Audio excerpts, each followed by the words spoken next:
Bonjour tout le monde, en direct de Medellín, Colombie. Je recommence à faire des vidéos maintenant qu'on a retrouvé nos chaînes sur YouTube. Donc, allons-y. Juste pour éclaircir un petit peu le jeu qui se passe géopolitiquement. Voici le titre. Trump joue aux échecs pendant qu'il regarde le cercle. Il y en a beaucoup qui sont peut-être confus un peu sur ce qui se passe. Imaginez l'échiquier. Pas des lumières de Davos, pas les micros des médias et Nations Unies. Imaginez le jeu d'échecs, juste du bois, des cases noires et blanches et 32 pièces qui représentent le monde entier. Depuis la fin de la Deuxième Guerre mondiale, les États-Unis ont toujours fait un peu les règles du jeu. On appelle ça le rule-based order, l'ordre déjà établi, les règles ont été faites, sont là, et tout le monde les respecte. Mais Trump, il vient et il gratte tout. Les États-Unis ont toujours payé la plus grosse partie de la facture. L'OTAN, l'ONU, l'OMC, l'OMS, des dizaines d'organisations. Il vient juste de sortir de 66 organisations mondiales. Les autres ont signé, ils ont applaudi, ils ont profité de la protection américaine. Tout le monde pensait que ça, c'est des règles qu'on suit, mais je pensais que ça durait éternellement, mais c'est en train de changer. Un joueur s'est levé, puis il a regardé la facture, puis il a commencé à bouger les pièces. L'organisation Trump est là pour faire de la business. Sans tirer un coup, hein, c'est pas de la force. Premier coup magistral, l'OTAN et l'Arctique. Ils menacent des tarifs sur 8 pays européens. Si Danemark ne coopère pas avec le Groenland et l'Europe, panique. Puis à Davos, il rencontre le secrétaire général de l'OTAN, Mark Rutte. En quelques heures, ils annoncent un framework, une façon de fonctionner pour un futur deal. Plus d'accès américain aux bases comme Pacifique, droit sur les minéraux et renforcement de la sécurité arctique contre la Russie et la Chine. Et ce que Mark Carney est en train de faire, s'allier à la Chine, hein? On voit que ça va vite retourner contre les Canadiens, malheureusement, et contre lui. Donc, en échange, il retire la menace des tarifs. Et là, l'Europe respire. Ils sont là pour faire de la business, les États-Unis. En réalité, le temps se ressort sur l'Arctique et les alliés promettent plus de dépenses et les États-Unis gagnent un contrôle stratégique énorme sans acheter l'île ou faire des coups militaires ou quoi que ce soit. C'est juste la menace qui grandit à chaque fois.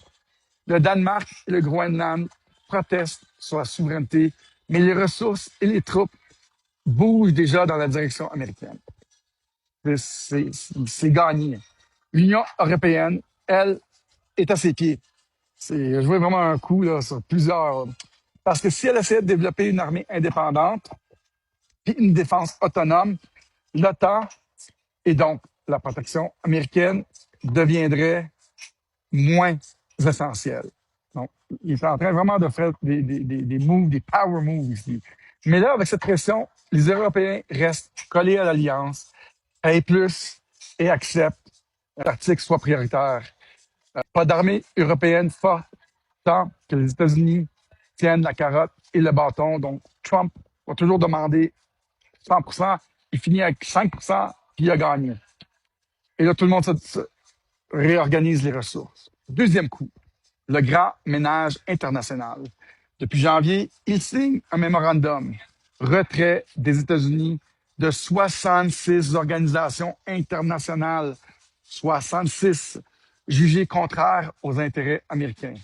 Climat, science, paix, démocratie, pouf, plus de fonds américains. Est-ce que les organisations ne s'enlignent pas et ils perdent leurs plus gros contributeurs? Oui, certainement, elles hurlent. Maintenant, l'argent US, elle vacille. Troisième coup, l'OMC et l'Organisation du commerce, ils imposent des tarifs unilatéraux, ignorant parfois les règles de l'OMC. L'organisation tremble. Parce que sans respect américain, encore une fois, le plus gros joueur, elle perd son autorité. Il fait languir la carotte. Si vous réformez pour favoriser les États-Unis, peut-être que je reste. Et c'est des power moves et ils sont là pour faire de la business. C'est le plus gros payeur qui veut que leurs intérêts soient mis en premier. Sinon, ils pourraient la laisser s'effondrer ou la remodeler à sa sauce. Et le coup le plus récent, le plus spectaculaire, si vous avez manqué ça, le Board of Peace à Davos. Il lance officiellement le Board of Peace à l'origine pour superviser la reconstruction de Gaza et son plan de paix. Mais ça élargit vite. Il signe la charte avec des pays comme les Émirats arabes unis, l'Arabie saoudite, la Turquie, l'Égypte, le Pakistan, la Hongrie, et il devient président à vie du board. C'est comme un nouveau Nations Unies. Des dizaines de pays se joignent, et c'est pas sans frais, hein, c'est 1 milliard se joignent à ce nouveau Board of Peace. C'est une structure, ils disent, parallèle à l'ONU, mais déjà, il y en a qui poussent pour démanteler les Nations Unies. Ceux qui coopèrent avec les intérêts des Américains gagnent des contrats, de la stabilité et de l'influence. Les autres, ils regardent de loin. Des alliés traditionnels hésitent, mais beaucoup des pays du Sud global sautent dedans. Regardez le tableau. Maintenant, ils contrôlent le centre, sécurité arctique, commerce mondial, paix au Moyen-Orient via son propre board, les anciennes institutions post-1945 s'affaiblissent. Les intérêts étaient inversés. Ils ne servaient plus les États-Unis, ils ne servaient plus les citoyens du monde de toute façon. Les alliés payent plus, coopèrent plus et perdent la protection des États-Unis. Sun Tzu dirait, le suprême art de la guerre est de soumettre l'ennemi sans le combat. Il ne tire pas, il menace, il négocie. Il retire la menace et avance. Dans la théorie du jeu, Game Theory, c'est l'ultimatum répété parfait. Il fait croire qu'il peut tout casser, alors tout le monde pile pour éviter le pire. Le génie, tout ça a l'air chaotique, clownesque, avec des tweets et des déclarations choc, mais chaque coup est calculé. Il fait languir la carotte, montre le bâton, et à chaque fois, il gagne du terrain. Aujourd'hui, l'Union européenne, l'OTAN, l'ONU, même des pays arabes et émergents, beaucoup sont à ses pieds, ou du moins alignés sur ses priorités. Le jeu n'est pas fini, il vient de commencer. Je pense qu'il y a beaucoup de coups qui s'enlignent. Mais regardez bien l'échiquier.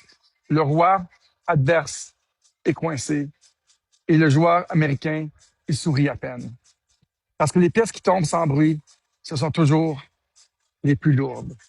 Mesdames et messieurs, en direct de Medellín, Colombie, on voit que l'échiquier mondial change et ce n'est pas un clown qui est au top de tout ça. En tout cas, c'est peut-être la perception d'un clown, mais dans les règles de l'art de Sun Tzu, on paraît toujours faible quand on est fort et c'est exactement ce qui se passe. Vous pouvez rire autant que vous voulez de ce Trump, cher Québécois, mais il y a beaucoup plus qui se passe que vous pensez. Salut tout le monde, à la prochaine.